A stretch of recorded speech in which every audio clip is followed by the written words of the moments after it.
Taller women earn more. Women with taller husbands tend to be happier. Taller is better. You'll be more fertile if you date a tall guy.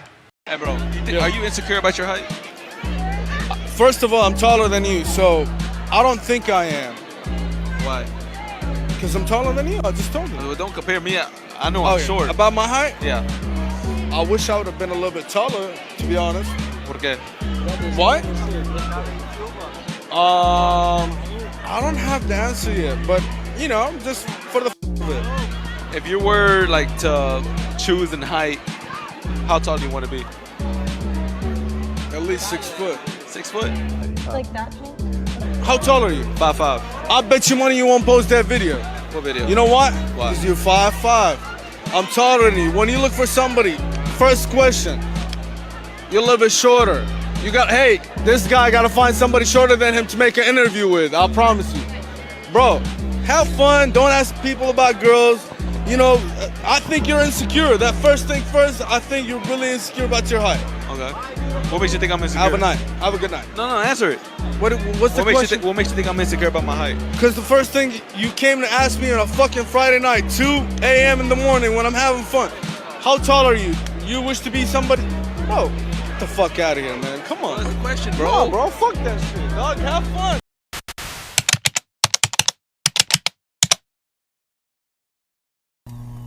What you think holds you back might be what sets you apart. Have you ever caught yourself obsessing over that one physical trait you wish you could change? That one aspect of yourself that makes you shrink in social situations? Society has convinced you that these insecurities, especially visible ones like height, are weaknesses to be hidden, flaws to be minimized. But what if I told you that the very traits you're hiding could be your greatest source of connection and personal power? What if your insecurity isn't a barrier, but a doorway? The narrative we've all accepted about insecurities is fundamentally flawed, and today I'm going to show you why. Not alone. That's the first truth we need to establish. In recent research speaking with hundreds of people about their deepest insecurities, they found a fascinating pattern.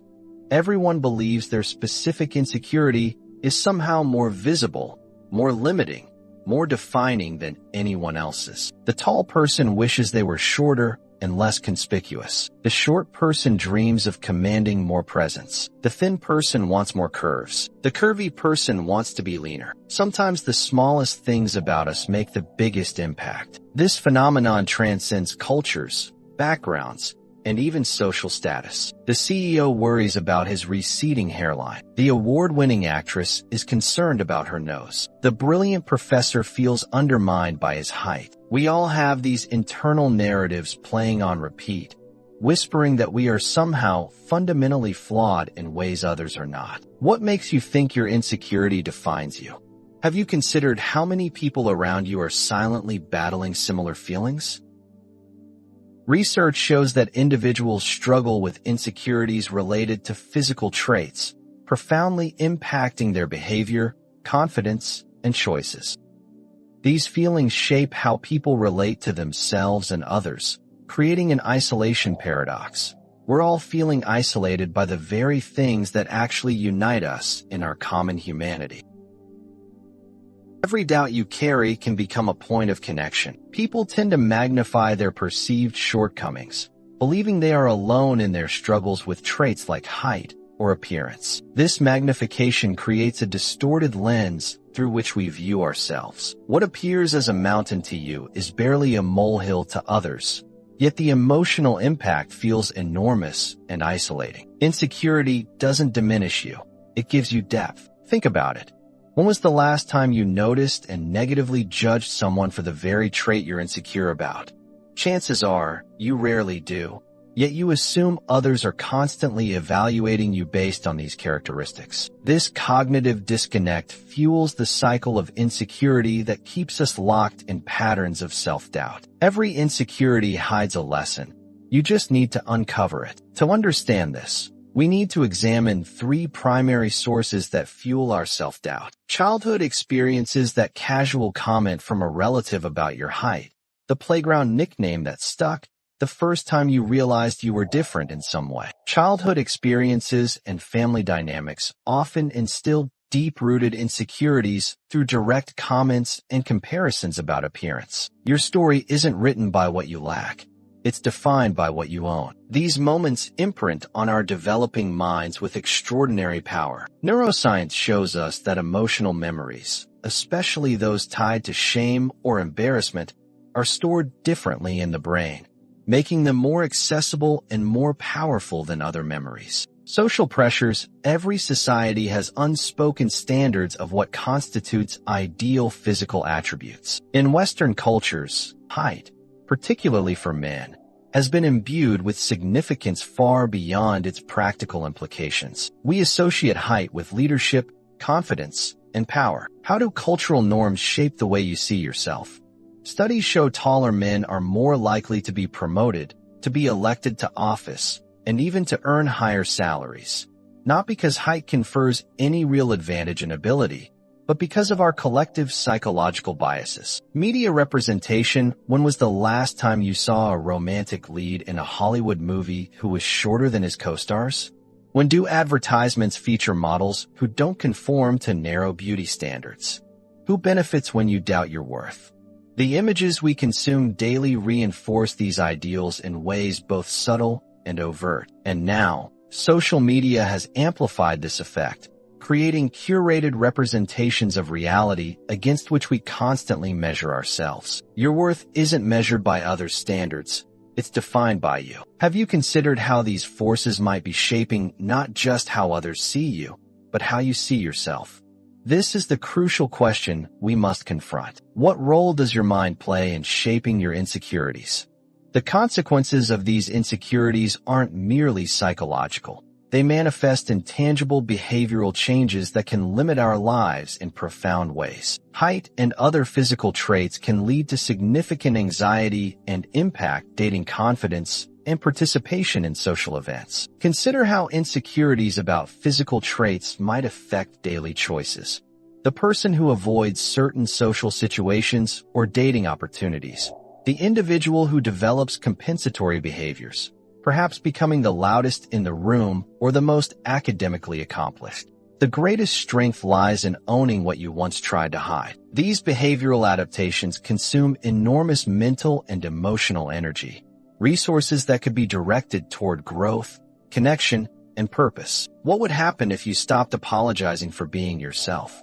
Emotional consequences of insecurities include anxiety, shame, self-doubt, and depression, affecting overall well-being and perceptions of self-worth. Studies from the field of cognitive psychology reveal that individuals with pronounced physical insecurities often experience what researchers call attentional bias, a heightened awareness of any situation or comment that might relate to their perceived flaw. The irony is that this hypervigilance actually makes us more likely to misinterpret neutral comments as negative ones. The casual, "you look different today," becomes, in our minds, a pointed criticism. This creates a self-reinforcing cycle. Insecurity leads to hypervigilance, which leads to perceived slights, which deepens insecurity. Insecurity isn't a weakness. It's a misunderstood gift. But the most significant impact often lies in the opportunities not taken, the connections not made, the life not fully lived. How many meaningful relationships never developed because someone was too self-conscious to engage? How many career opportunities were avoided due to fears about physical presentation? How would your life change if you embraced the very thing you fear? The true cost of our insecurities can never be fully calculated because it exists primarily in the realm of what might have been. Now we arrive at what I call the invisibility paradox. The remarkable truth that the insecurities we believe are glaringly obvious to others are, in reality, barely noticed by them at all. And this insight changes everything. They told you it's a flaw. What if it's your greatest feature? You've spent so long trying to hide this thing about yourself, trying to shrink it, silence it, deny it. But the truth is, people are drawn to what's real, what's vulnerable, what's human. Sometimes, the very thing you're hiding is what others admire most. So what if we reframed insecurity, not as something to erase, but as something to understand? What if we stopped believing we had to fix ourselves to be worthy of love, connection, and success?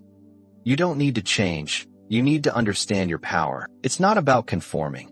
It's about transforming. Instead of asking, how do I get rid of this insecurity? We start asking, what has this insecurity taught me? What's stopping you from reframing your narrative today?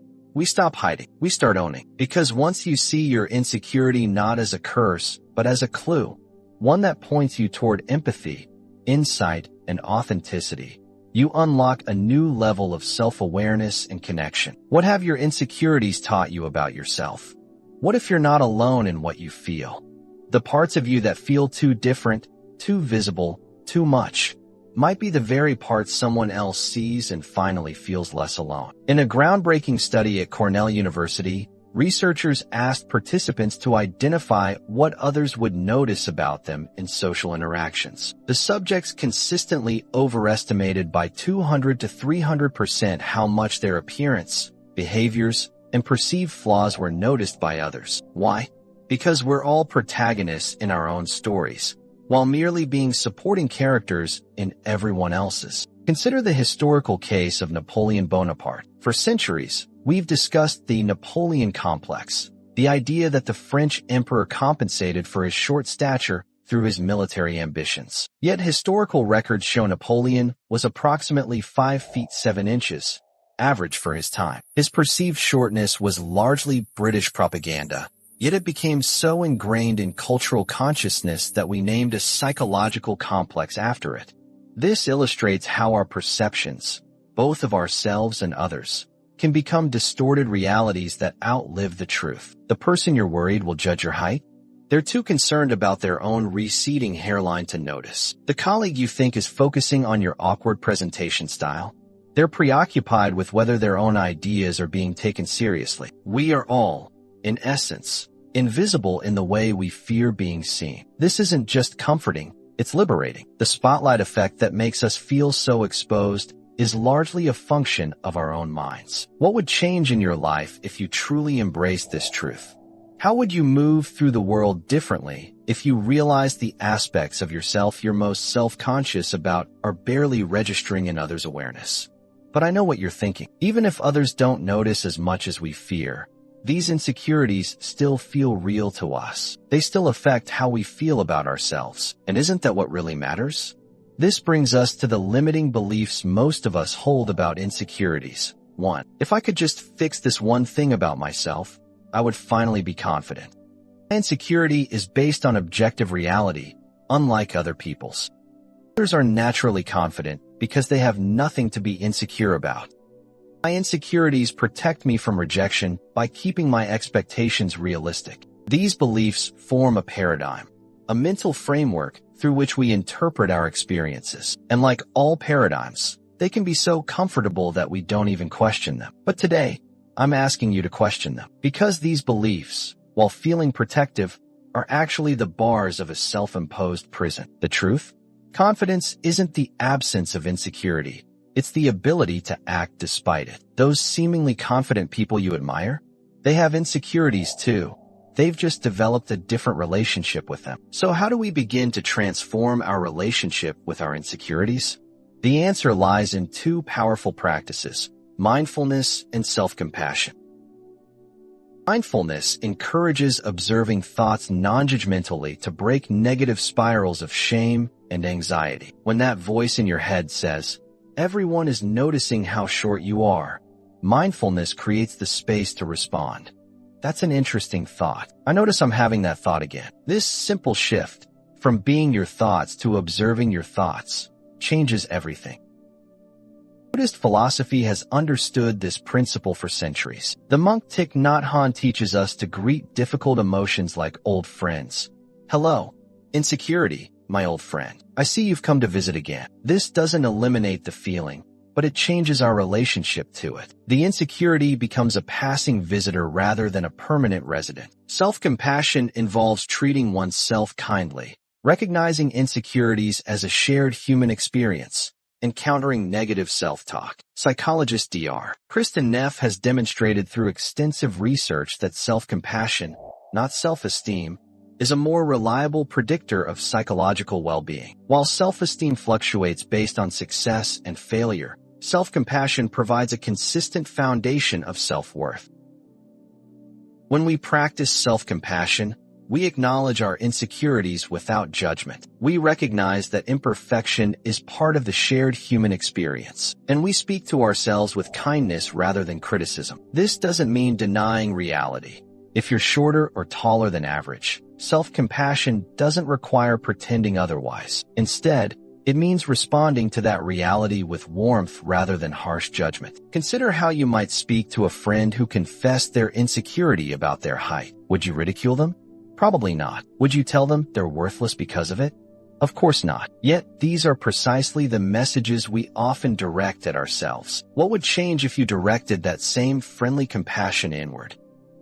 Now we arrive at what might seem counterintuitive: the vulnerability advantage. The revolutionary idea that our insecurities, when appropriately shared, don't weaken our connections, they strengthen them. Research by Dr. Brené Brown has consistently shown that vulnerability, the willingness to be seen in our imperfection, is the cornerstone of meaningful human connection. We don't connect through our strengths and successes nearly as deeply as we connect through our shared humanity, including our struggles and insecurities. Embracing insecurities can foster self-acceptance and healthier body relationships. Consider the case of Peter Dinklage, the actor who stands at 4 feet 5 inches due to achondroplasia, a form of dwarfism. Early in his career, Dinklage refused roles that exploited his height for cheap laughs or stereotypical portrayals. By acknowledging his difference while demanding respect for his talent, he transformed a potential limitation into his distinctive advantage. His Emmy-winning performance in Game of Thrones didn't come despite his height,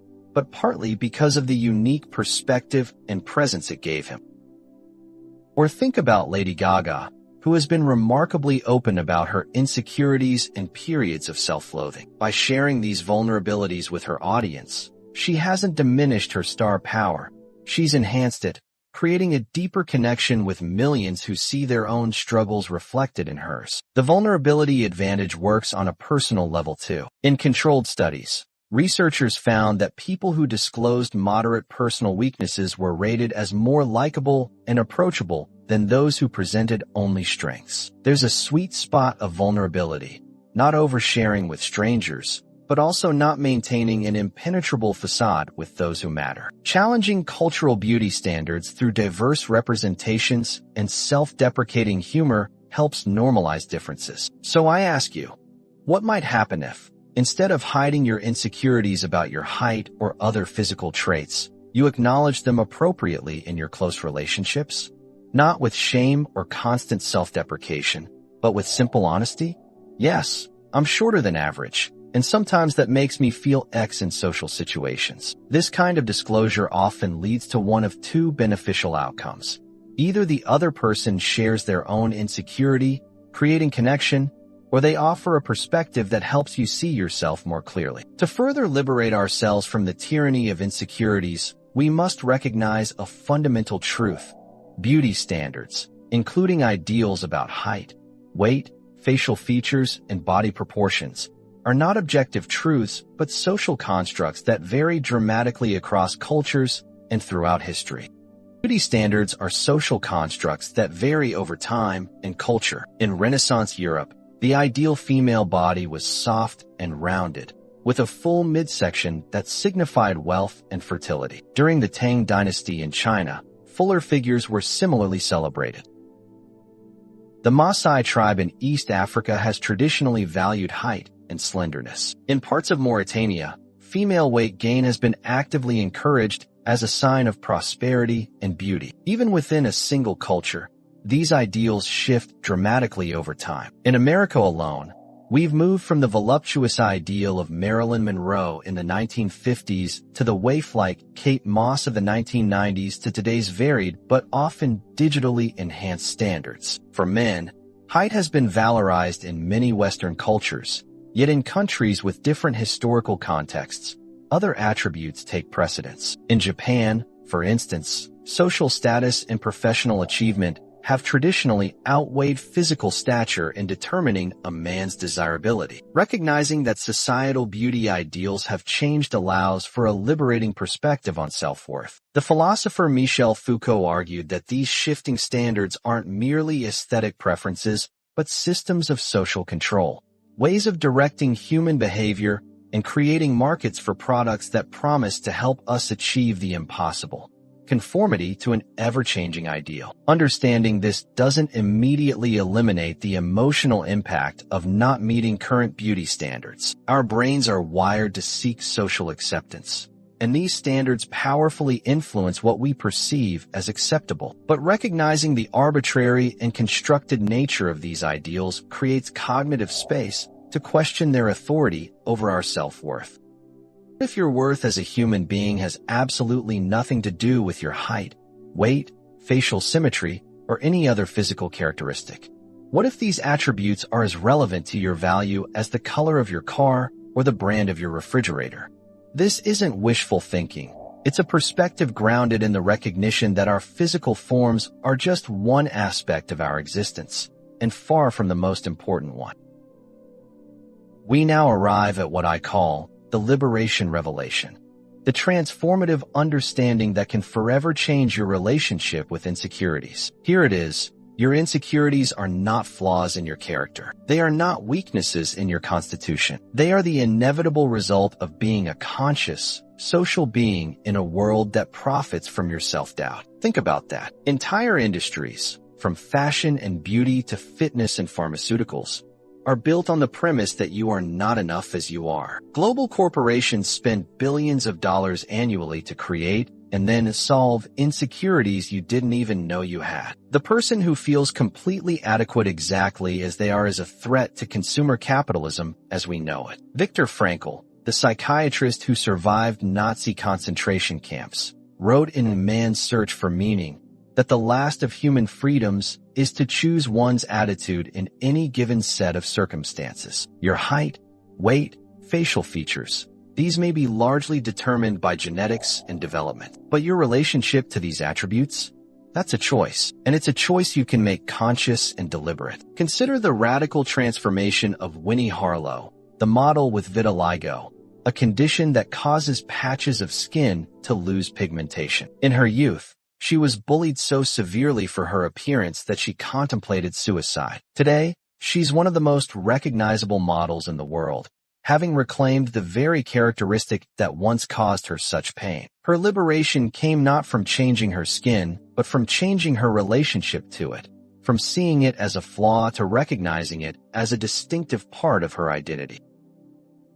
Taking risks, such as changing appearance or joining groups, helps shift mindset and reduce fear of failure. The liberation revelation doesn't ask you to love every aspect of your physical self. It doesn't demand that you suddenly feel thrilled about the traits that have caused you pain. What it offers instead is freedom from the tyranny of allowing these traits to determine your worth, limit your choices, or diminish your joy. When you truly internalize this revelation, insecurities lose their power to control your behavior. The question shifts from how can I hide or fix this perceived flaw to how can I live fully and meaningfully, regardless of this characteristic? This is not just philosophical rhetoric.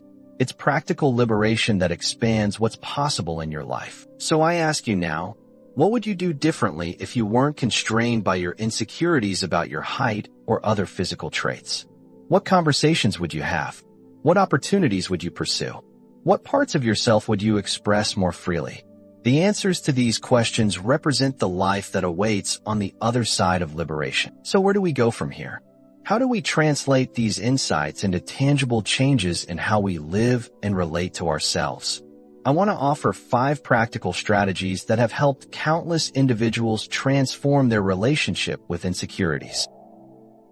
First, practice the art of cognitive reframing. When the thought arises that your height or another physical trait is a limitation, consciously replace it with a more balanced perspective. Cognitive exercises and physical routines help counter negative thoughts and build self-esteem. Not toxic positivity that denies reality, but a nuanced view that acknowledges both challenges and opportunities. For example, instead of "my height makes me less attractive," Try my height is one of many attributes that constitute who I am, and different people are attracted to different qualities. Second, conduct a social media audit. Research consistently shows that excessive social media use correlates with heightened insecurities and poor body image. Review who you follow. Do they represent diverse body types, heights, appearances, or do they reinforce narrow beauty standards? Your visual diet shapes your self-perception more than you might realize. Third, practice deliberate exposure to situations that trigger insecurity. If height insecurity has kept you from certain social situations, gradually expose yourself to these contexts with self-compassion. Psychologists call this exposure therapy, and it's one of the most evidence-based approaches to overcoming fears and insecurities. The key is gradual progress with self-support rather than self-criticism. Fourth, develop a personal mantra that counters your specific insecurity. Not a generic affirmation, but a personally meaningful statement that resonates with your values. Someone insecure about their height might adopt, "I bring unique value to every room I enter, regardless of my physical stature." Repeat this in moments of insecurity to interrupt negative thought patterns. Finally, and perhaps most powerfully, practice what I call insecurity activism. Support systems, like friends and therapy groups, normalize insecurities and foster collective healing through shared experiences. This means using your personal experience with insecurity to create positive change for others facing similar challenges. Mentor younger people struggling with the same issues. Speak openly about your journey when appropriate. Support organizations that promote body diversity and challenge narrow beauty standards.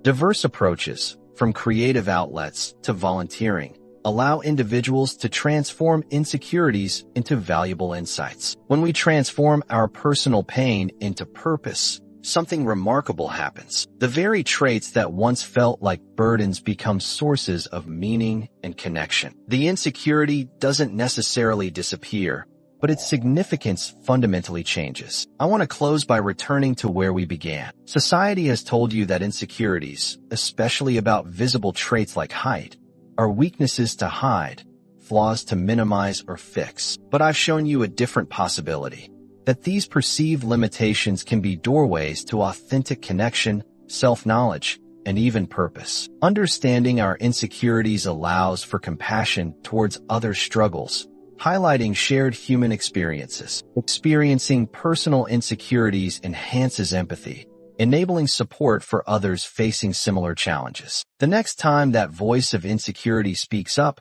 recognize it for what it is, not the truth about your worth, but an opportunity to practice a new kind of freedom. The freedom to be fully yourself in a world that profits from your self-doubt. Reframing narratives about physical traits transforms negative self-perceptions into positive or neutral viewpoints. That freedom is available to you right now, regardless of your height, weight, appearance, or any other physical characteristic. The question is, will you claim it? I'd love to hear your thoughts in the comments below. What insecurity has most affected your life? And what's one step you could take today to begin changing your relationship with it? If this video resonated with you, please like, subscribe, and share it with someone who might benefit from this message. And remember, in a world that profits from your insecurities, self-acceptance is a revolutionary act.